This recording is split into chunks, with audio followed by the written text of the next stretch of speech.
I arrived just before sunrise. Pompeii was already awake.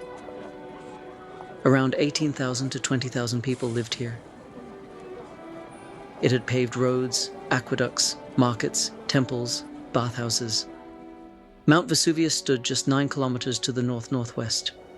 Though locals had no written record of it, Vesuvius had erupted before, centuries earlier, long before Roman occupation. But in living memory, it had been quiet. Overnight, there had been tremors, small ones, felt across the city.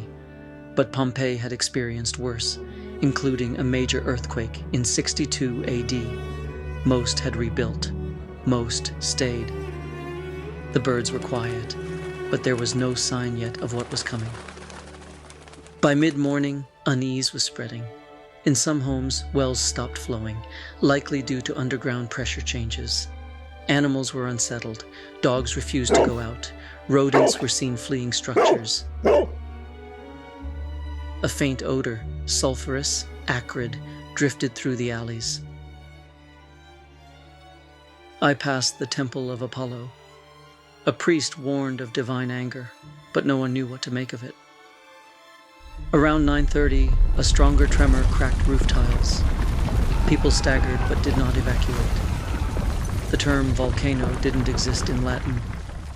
They had no word for what was sleeping under the mountain. At 1:07 p.m., Mount Vesuvius erupted.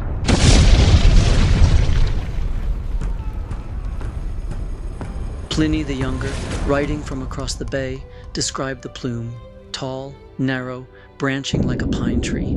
It was a Plinian eruption, vertical, sustained, and massive. The ground shook violently. People screamed and pointed as the sky turned dark. Pumice began to fall, first like hail, then like stone. By 5 p.m., over a meter of it had covered parts of the city. In total, nearly 2.8 meters would fall in just a few hours. Roofs collapsed under the weight. Buildings failed under vertical pressure. Some fled. Others took shelter indoors, believing their walls would protect them. For many, that decision proved fatal. By evening, visibility was gone. The sun was blocked. The sky turned black. Ashfall thickened. Volcanic gases, including sulfur dioxide and carbon dioxide, choked the air. I saw people pressing cloth to their mouths. Children cried.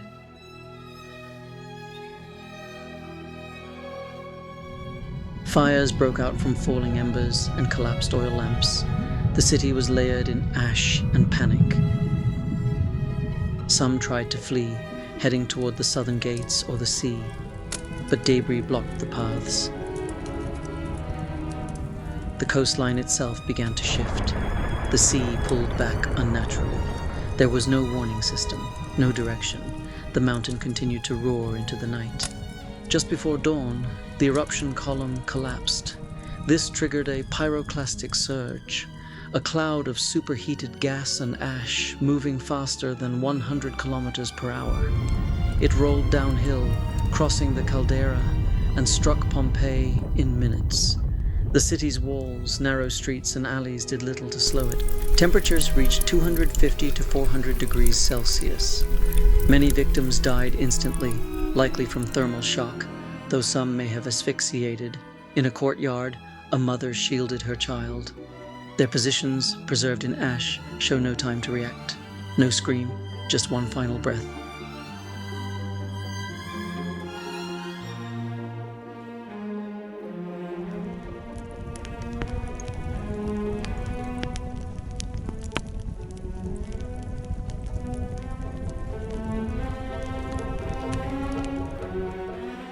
The eruption lasted nearly 18 hours. 16,000 estimate deaths. When it ended, Pompeii was buried beneath 4 to 6 meters of ash, pumice, and debris.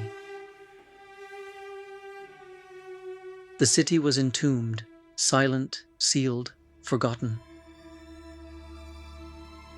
Nearby Herculaneum had also vanished, buried under a deeper pyroclastic flow. It was rediscovered in 1738. Pompeii followed in 1748 beneath a vineyard. Archaeologists found rooms still furnished, murals intact, bodies preserved in their final positions, their voids later filled with plaster. They weren't running. Most were still. Time hadn't just stopped. It had fossilized. Pompeii was not destroyed by lava. It was buried in falling ash. The disaster left no written records from within the city. What we know, we learned from what was left behind. Collapsed beams, broken tools, carbonized bread, unfinished meals. The people didn't die in battle. They died believing it was just another day. The mountain had given no clear warning. And when it finally did, there was no time left to understand it. And that's how a city died.